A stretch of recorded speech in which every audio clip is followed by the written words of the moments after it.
Face today news में आपका स्वागत है। मैं हूं शाबिर हुसैन जैदी।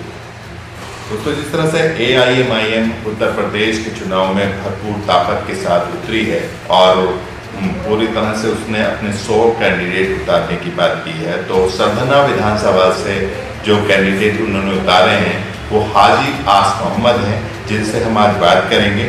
अभी हाजी आस मोहम्मद साहब का नाम सामने आया है, तो आप उनसे हम ये बात करेंगे किस तरह से इस चुनावी प्रक्रिया को आगे बढ़ाना चाहेंगे। सबसे पहले आप उनसे मैं ये पूछना चाहूँगा कि इस चुनाव में उतरने से पहले क्या आपका राजनीति से कोई संबंध रहा है? जी, किस पार्टी से में थे आप? मेरा पूरा परिवार सपा में शामिल रहा है और मैं भी सपा में ही सही ताल्लुक़ रखता था। समाजवादी पार्टी एक्चुअली जब यहाँ उत्तर प्रदेश के अंदर बनी थी, मुलायम सिंह जी ने जब समाजवादी पार्टी बनाई थी, तो उसमें शाना बशाना मेरे बड़े भाई हाजी अमीरुद्दीन साहब यहाँ मेरठ में उन्होंने ही इसकी बुनियाद डाली थी। और शाना बशाना जब अखिलेश यादव जी पॉलिटिक्स में भी नहीं थे, तब भी उनके मित्रता थी। लेकिन हमारा परिवार और मैं खुद मैं अपने बड़े भाई के साथ रहता था और यहाँ हम सोशल वर्किंग अब भी करते रहते हैं, जो दबे कुचले लोग हैं उनकी आवाज़ उठाते रहते हैं। और जो भी हमारा दर सबके लिए खुला हुआ है, हिंदू मुस्लिम कोई भी हमारे पास आता है तो हम उसकी भरपूर मदद करते हैं। लेकिन मेरा सपा से मुंहभंग होने का कारण ये रहा कि मेरे बड़े भाई का अचानक लास्ट ईयर किसी बीमारी के कारण इंतकाल हो गया। तो चूंकि मेरे बड़े भाई ने यहाँ पार्टी की बुनियाद डाली, लेकिन अखिलेश जी का या मुलायम परिवार जी का कोई हमें किसी ने हमसे फ़ोन तक करके मालूम नहीं किया। तो हमें उस बात से बड़ी आहत हमने अपने आप को महसूस किया। फिर उसके बाद हमने आज़म खान जी का हश्र देखा, जो उनके कद्दावर नेता और पार्टी के स्तंभ रहे हैं और पूरी पार्टी की कमान उन्होंने संभाली हुई थी। लेकिन आप सब लोगों के सामने है उनका हश्र। तो फिर हम लोगों ने महसूस किया कि मुसलमान क्या सिर्फ वोट बैंक में ही इस्तेमाल होता रहेगा या सिर्फ वोट देने के लिए है मुसलमान? भाई, हमने आज़ादी से लेकर के अब तक जो हमारे बड़े चले गए, उनके बड़े चले गए, तब से हम सेकुलर पार्टियों को वोट देते चले आ रहे हैं। बीजेपी को रोकने के लिए कांग्रेस को वोट देते रहे, कांग्रेस से मुंहभंग हुआ, सपा बसपा को वोट देते रहे। लेकिन हम लोगों को मिला क्या? ये मुझे आवाम बताए कि हम लोगों को मिला क्या? लेकिन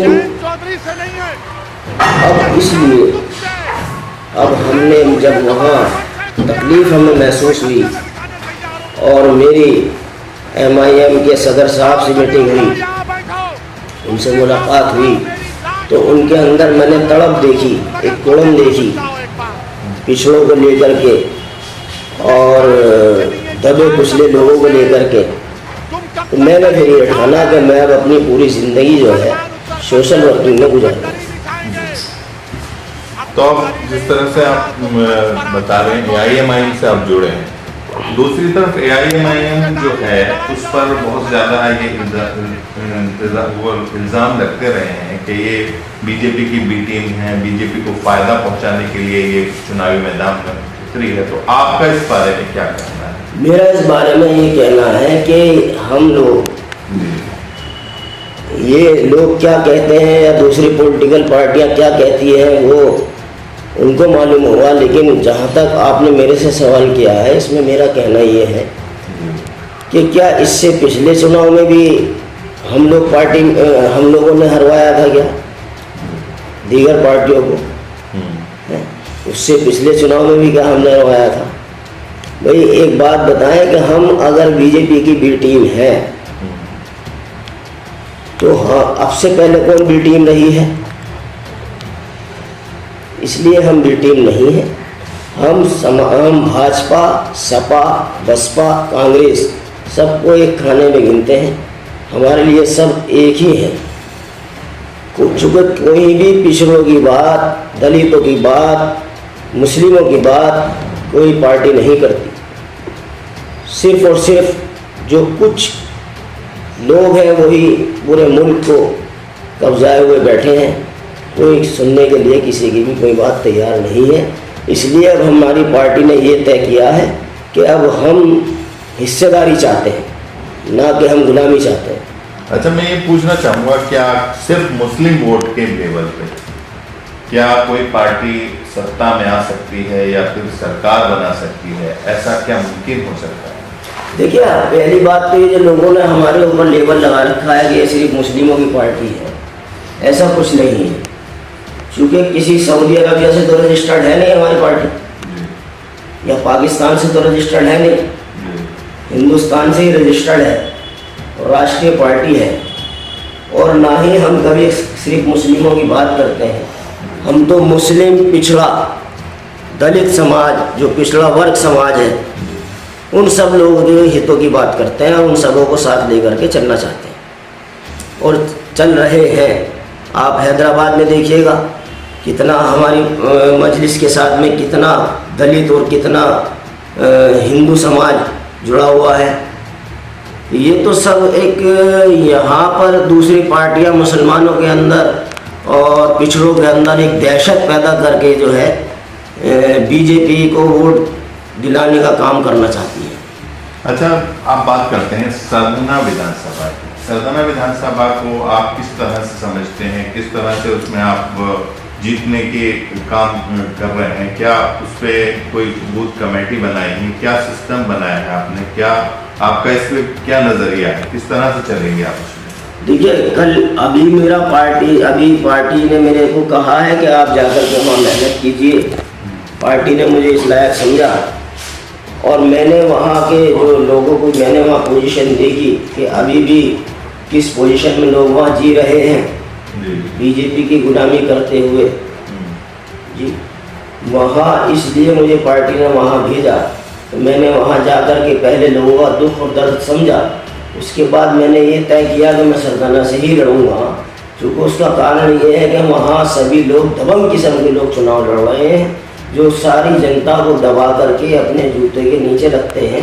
इसलिए मैं अब चाहता हूँ कि जनता को जूते के नीचे से निकलकर अपने कांधे पे बिठाऊँ। अच्छा, और बूथ कमेटी का जहाँ तक ताल्लुक है, वहाँ हमारे कार्यकर्ता, जो हमारी पार्टी के जो कार्यकर्ता हैं, उन सब लोगों के पास पूरी अपनी तैयारी मौजूद है। तो अब ये समाज सेवा के जरिए जो है आप इस पॉलिटिक्स में अपना एक मुकाम बनाना चाहते हैं? सब नहीं, मेरा कोई मकाम बनाने का मकसद नहीं है और ना मैं मकाम बनाने का मेरे मन में कोई लालच है। मेरी भावना तो लोगों की खिदमत करना है, ताकि मेरे ज़रिए लोगों की खिदमत हो। और कोई मेरे मन में कोई लालच या भावना नहीं है। लालच तो समाज सेवा के जरिए आप लोगों का दिल जीतना चाहते हैं? नहीं, मैं लोगों का दिल नहीं जीतना चाहता। समाज सेवा के जरिए मैं अपनी आखिरत बनाना चाहता हूँ।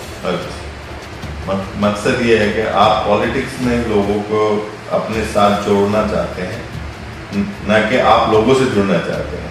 मैं लोगों से तो लोगों से जुड़कर ही तो मेरी आखिरत बनेगी। अच्छा, लोगों की जब मैं मदद करूँगा, अल्लाह मुझे इस काम के लिए कबूल करेंगे, तो मैं लोगों की मदद करूँगा, तो उसका मुझे दुनिया में भी और आखिरत में भी बदल मिलेगा इंशाअल्लाह। तो AIM का ही इस वक्त ख्याल क्यों आया आपके? उसका ख्याल मैंने आपको जैसे कि पहले बताया कि मुसलमान और पिछड़ों की इस वक्त ये पोजीशन है कि कोई भी हमें स्टेज पे नहीं चढ़ने देता है, स्टेज से धक्का दे दिया जाता है। कोई हमें एक्सेप्ट करने के लिए तैयार नहीं है। भाजपा के लोग खुले मन से कहते हैं कि हमें मुस्लिम वोट नहीं चाहिए। क्या ये पॉसिबल है कि 20% जनता, 80% जनता, 20% के खौफ में 80% जनता रह सकती है? ये इम्पॉसिबल बात है। अच्छा, तो एक तरफ तो ये बात है कि AIM मुसलमानों की आवाज़ उठा रही है, या दूसरी तरफ तो दूसरी तरफ उस पर बीजेपी की बी टीम होने का जो इल्ज़ाम लगाता है, आखिर वो है कौन? ये सपा बसपा कांग्रेस के लोग हैं जो बीजेपी को फ़ायदा पहुंचाना चाहते हैं।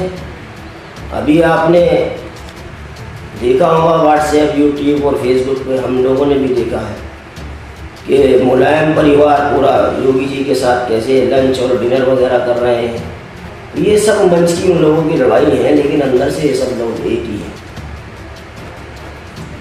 ये सब लोग अभी जैसे जिस तरह से ये चुनाव के आखिरी वक्त में जब चुनाव करीब आ गया है, तो उस वक्त में सब दिखाने के लिए ये सब चल रहा है, यहाँ छापे लग रहे हैं, वहाँ छापे लग रहे हैं, ये हो रहा वो हो रहा।